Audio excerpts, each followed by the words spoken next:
what you've been doing so far is just the basic applications of trigonometry and solving for triangles. We've just been doing SOHCAHTOA, then you've been applying that SOHCAHTOA to solving triangles in the real world, whether it's hills or airplanes or whatever it may be. And then we went to inverse trigonometry where we were solving for angles. Okay, but now we're taking a step forward we're still going to be solving for elements of triangles, but it's not just with SOHCAHTOA. So we have to take it a little bit further. Now, in order to do this, I'm going to start by drawing a triangle. You don't have to draw the triangle. You just kind of have to pay attention, because what I'd like to do, rather than just give you the law of sines,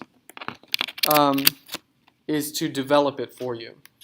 But before I do, I'll say that I'm referring to this handout. What we're going to do is, you see up here it says sine of A over A equals sine of B over B equals sine of C over C.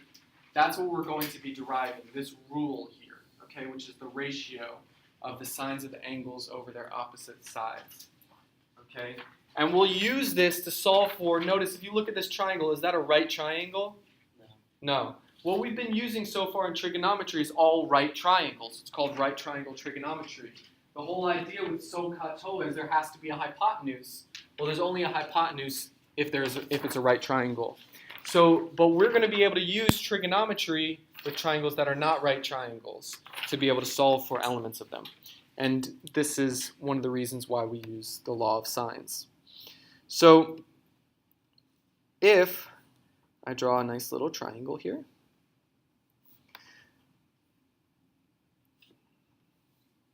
I can begin to show you how to do this.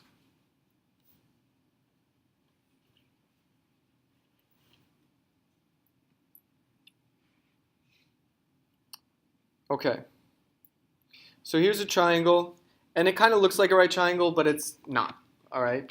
Don't worry about it. I'll make it even look less like a right triangle just to be sure.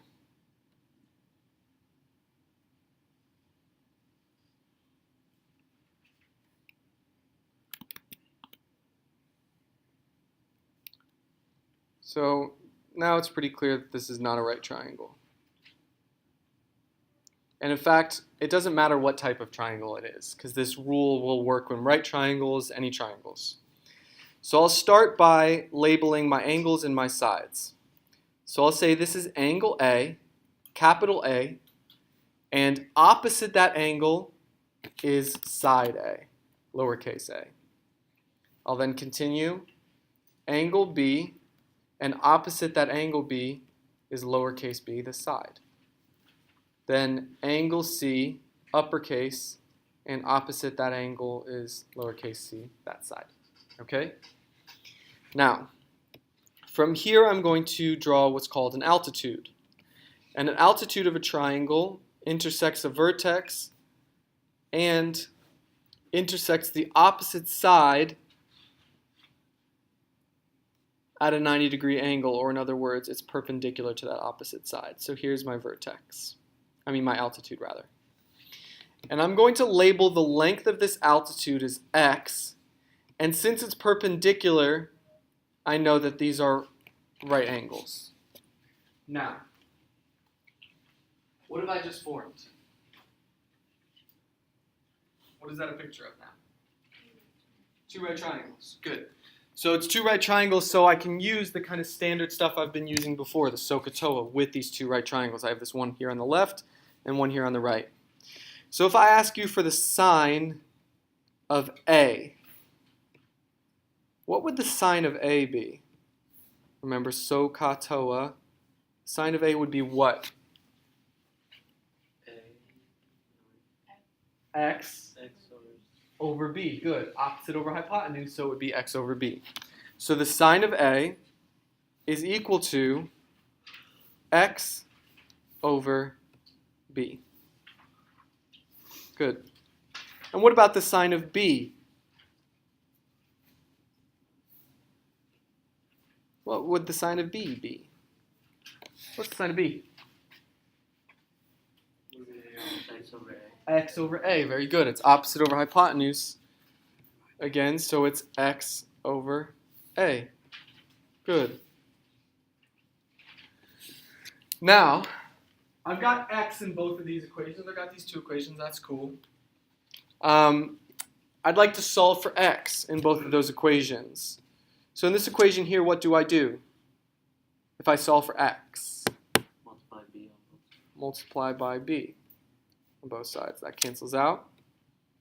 And I'm left with x equals b times the sine of a.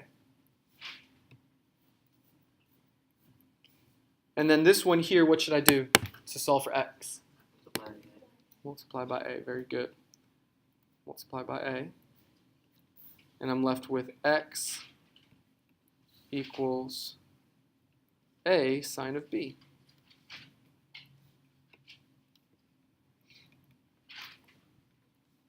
Now,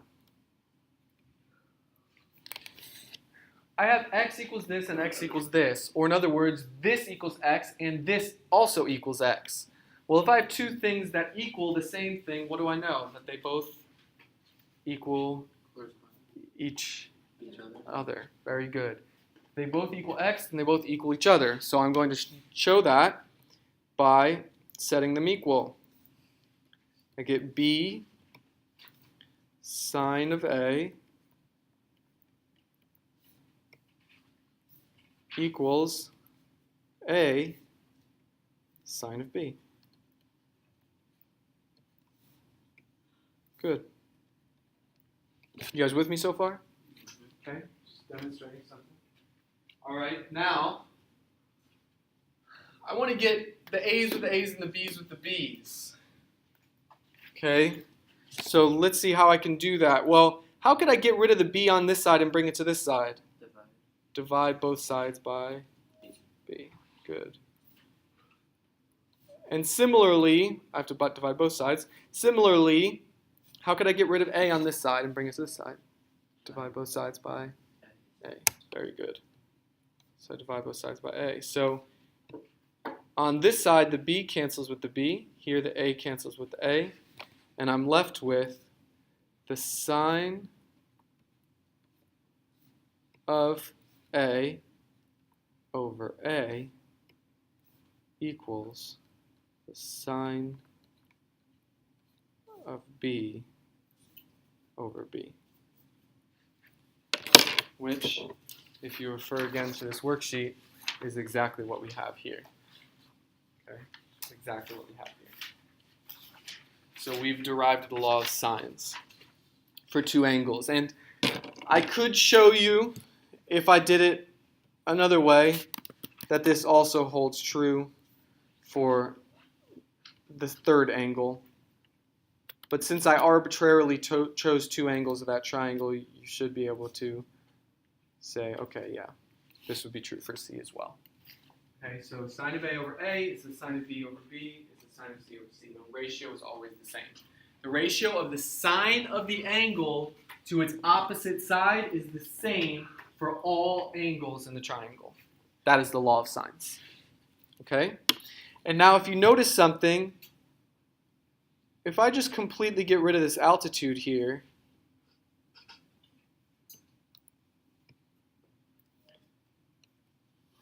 it actually doesn't change anything. In fact, my law of sines doesn't depend at all on that altitude. That was just an intermediary step that I needed to go through in order to get here. But I actually ended up getting rid of x, so it doesn't even matter that altitude's height at all, right? So what I end up with is some arbitrary triangle. Doesn't matter what type of triangle it is, isosceles, scalene, right triangle, doesn't matter. If I've got the sides and the angles, I can work with them using the law of sines. Does that make sense? So this works for any triangle. All right. Now, if you then, with that being done, the question is, how do we use it? Well, that's a very good question. Let's take a look at number 2 on your worksheet.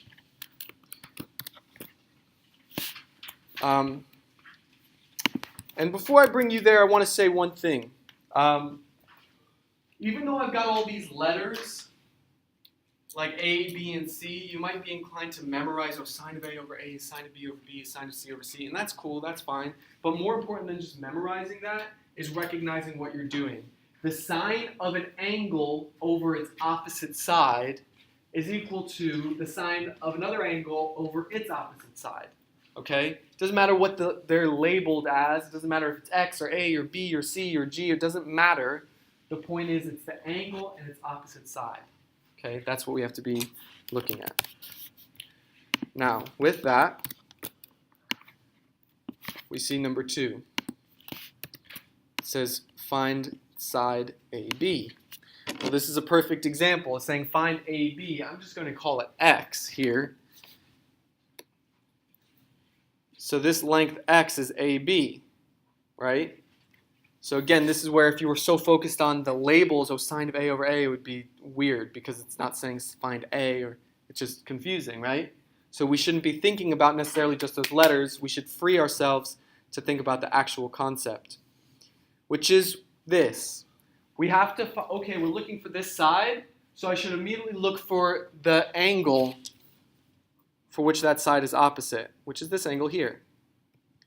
And then I have to identify another pair where there's a side and an angle. So here's an angle, and here's its opposite side, 7. You see?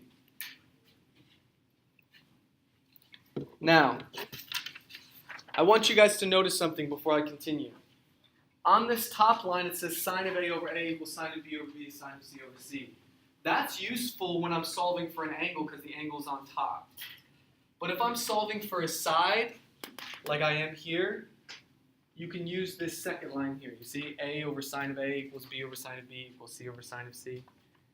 This is the same, okay? All I have to do is flip the fractions. Does that make sense to you guys? Can you repeat that? Like you flip the fraction for what reason? I'll show you. Let me just show you the way I've done it before. Look. If I follow the first line, this is what I would set up. I would say the sine of 53 degrees over x is equal to the sine of 44 degrees over 7. Okay, that's what the law of sines tells us. And we could probably see from this equation that I could solve for x, right? Just do a little algebra, you'll solve, right? Does that make sense? But let me ask you something. First off, the x is on the bottom, right? Yeah. So what's my algebra going to look like? I'm going to multiply by x, and then I'm going to have to divide by this thing. So I have to take 2 steps. You see? And, okay. But I could, instead of writing it like that, I could use this second line here, which is also true because the fractions are just all flipped, which is perfectly fine. That's just like saying, for instance, if I say 2/3 is equal to 4/6, which is true, then 3/2 is also equal to 6 over 4, which is also true. You see? I can flip the fractions as long as I flip them both. Okay? So, what? In this case, do you want us to put x on top? Yes, and this is why. If I write this, instead of writing it like this, I write it like this. X over the sine of 53 degrees is equal to the side 7 over the sine of 44 degrees.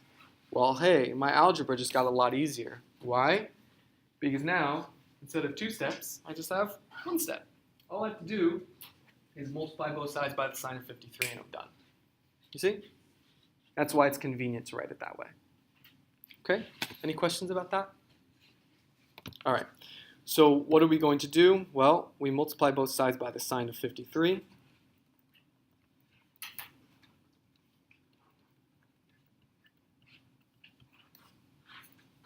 And we end up with x equals 7 times the sine of 53 over the sine of 44,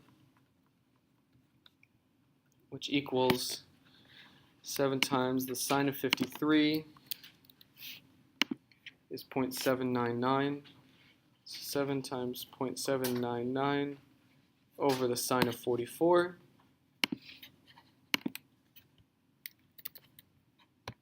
which is 0.695.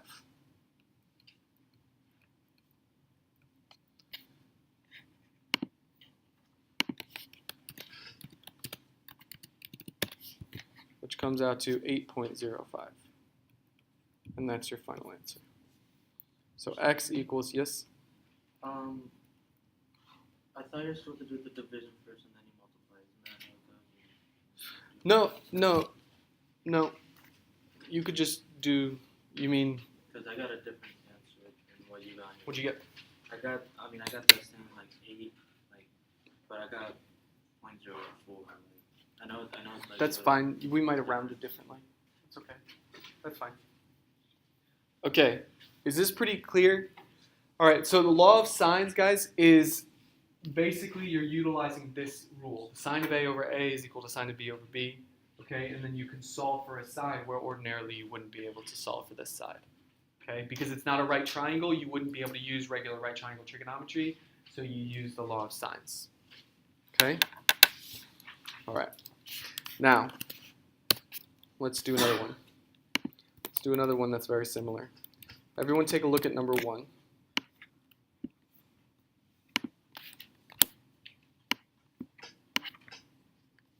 Okay.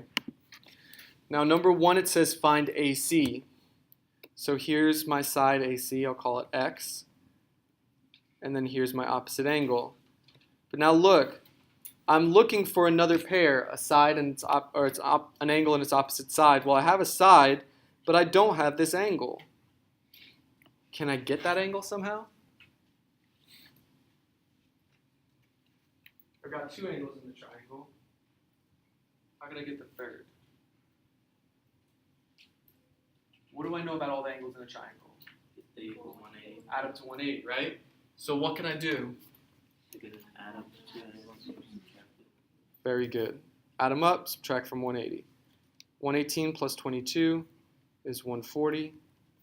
180 minus 140 is 40 degrees. Just like that. So that angle is 40 degrees. Okay, go ahead and try and solve for x now. Go ahead on your own. Use the law of sines. You've got your handout right in front of you. So you've got the law of sines right in front of you. See if you can solve for x. Okay, remember your side is what you're solving for, so you want to put your side on top. So see if you can solve for that now.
All right, so what do we do here? Well, we say x over sine of 22 is equal to 24 over sine of 40. Multiply both sides by sine of 22 to get x by itself. We end up with x equals 24 times sine of 22 over the sine of 40. Plugging in the calculator to get the sines. 22, sine of 22 is 0.375. So it's 24 times 0.375 over sine of 40 is 0.643. Generally, guys, when you're getting the sine of an angle, you want to round to at least 3 decimal places. Multiply it all out. You get just about 14 on the dot. There you go. X equals 14. Any questions on that? Okay. So this is the law of sines in its simplest form. Okay, we're just solving for a side. Okay, there's one other way that it gets a little bit more complex, and I'm going to show that to you now. I'm only going to have time really to do one question on this, so just pay attention, please.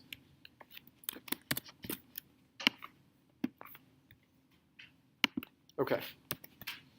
So in this one, it's not asking us for the side, it's asking us for the measure of an angle. Okay, so this is a little bit more complex. So how do we do this? Well, first we identify our angle that's asking us to solve for. That's C here. And we have its opposite side. That's a good sign. And then all we have to do is identify another angle and side pair. So we have an angle here and its opposite side here. So that's good.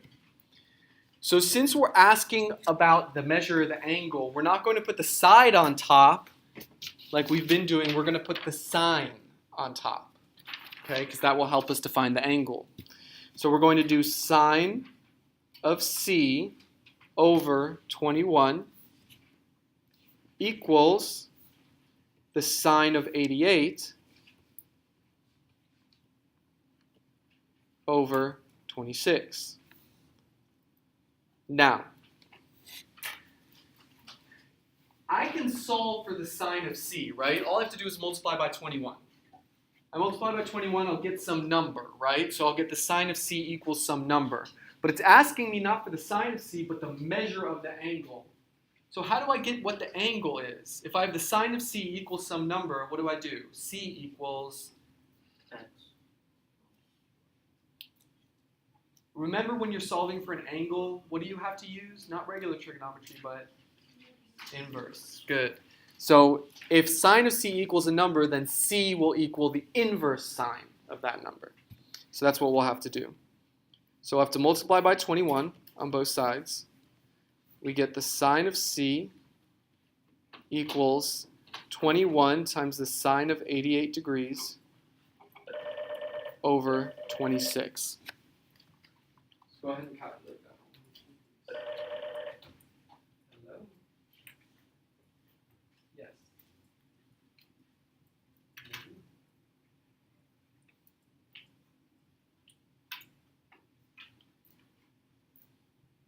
Okay. All right. Yep. She is not here. You're welcome. This pile at the end of class. Did I mark her present? Sure did. Okay, so we get the sine of 88 in our calculator, which is 0.9994 or 0.99939, so it's 21 times 0.99939 over 26. Then I multiply that, or I solve, multiply by 21, divide by 26, I get 0.807. So 0.807. So the sine of C is 0.807. Therefore, by definition of the inverse sine, C is the inverse sine of 0.807. Okay? If I get the sine of an angle equals a number, then that angle equals the inverse sine of that number. So all I have to do is take the inverse sine, and I get 53 53.82. So C equals 53.82 degrees. Okay?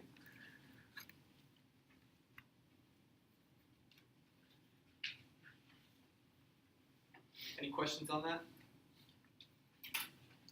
All right. So that is the last bit of the law of sines for this. But if you look at your handout, there's another piece right at the bottom, and we've got to cover that. We got to cover that. So let's do that. So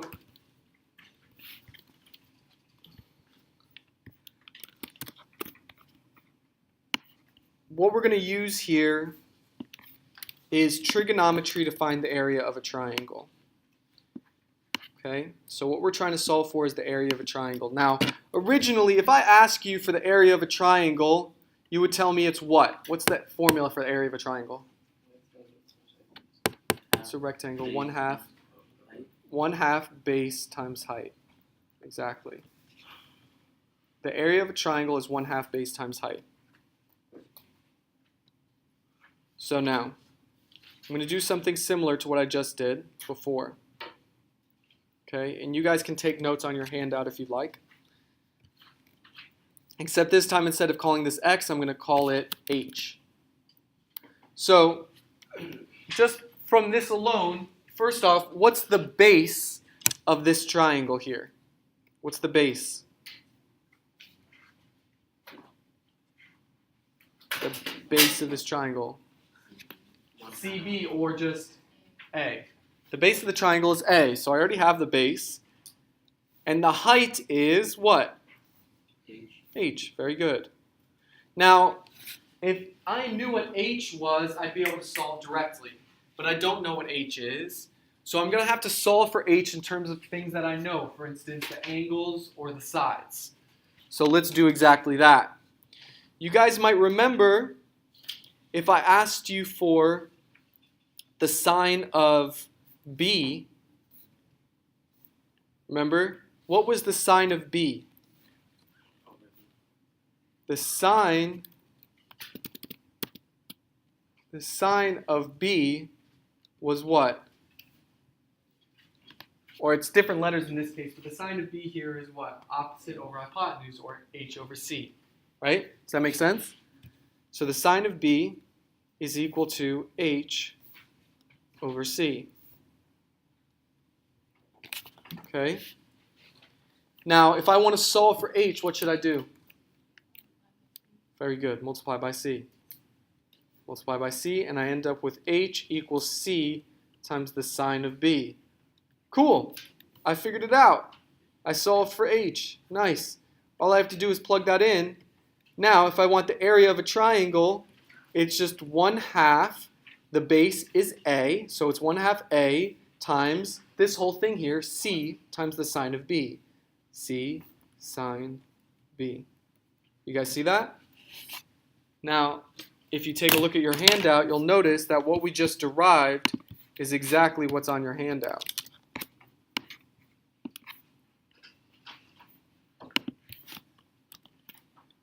It's the middle one.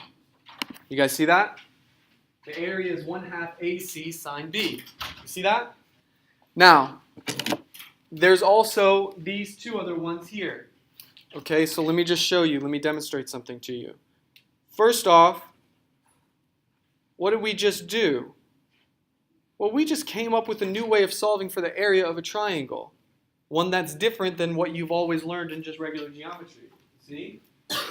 Now, I don't have to know the height. I just have to know something about an angle and two different sides. And I can get the area of the triangle directly. You see? With trigonometry. It's a new way of doing it.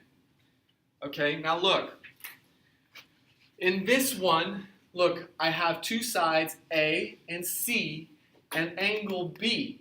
What do I notice about angle B in relation to side A and C?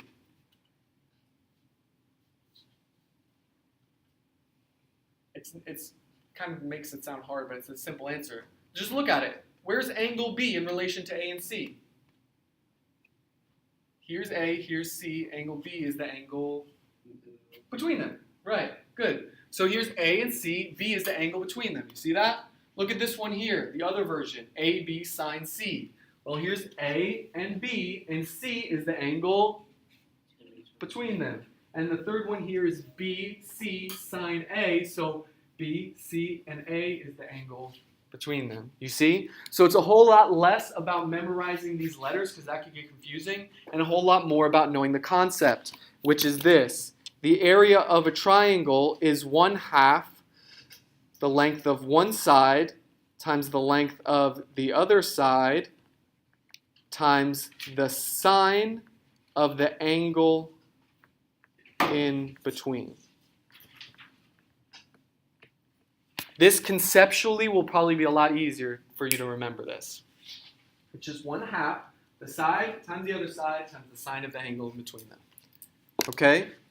Does that make sense? Okay. Now let's take a look at an example problem on your worksheet. If you turn it to the back, you've got 25 through 28. I'm going to do number 27. All right, number 27. I've got these two sides and the angle. Do I have two sides and the angle in between them? Yes. Can I solve for the area of this triangle? Yes. Yeah, let's see how. It's just 1/2. The area equals 1/2 the length of one side, 4, times the length of the other side, 7, times the sine of the angle in between them, 36. Simple as that. Okay. 1/2 of 4 is 2. 2 times 7 is 14. So it's 14 times sine of 36.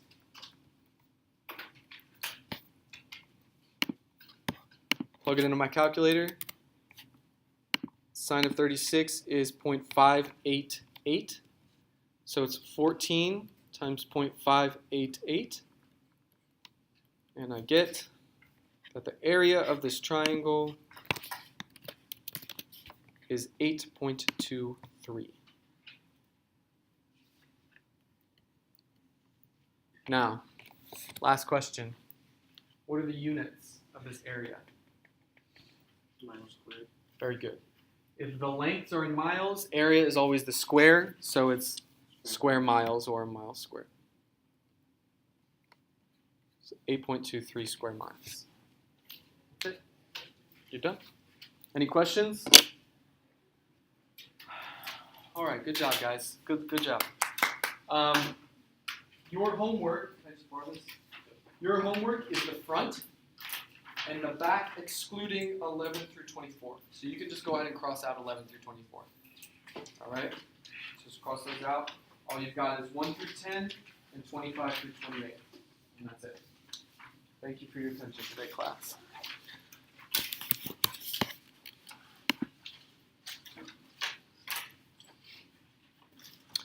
Also, just last thing on that previous homework, a lot of you guys asked me to review it. The number like 25 or something, right? It said, what's an angle where the cosine is the same as the sine? Well, the answer to that is 45 degrees. 45 degrees. And if you guys remember, when we did the triangle at 45 degrees, the points here were 0.707 and 0.707. They were the same. And the x was the cosine and the y was the sine. You guys remember that? So that's the answer. At 45 degrees, the cosine and the sine are the exact same. Okay? So that was the answer to that one. All right, good. So you guys can start on your homework. Thank you guys for your attention. We are done for the day.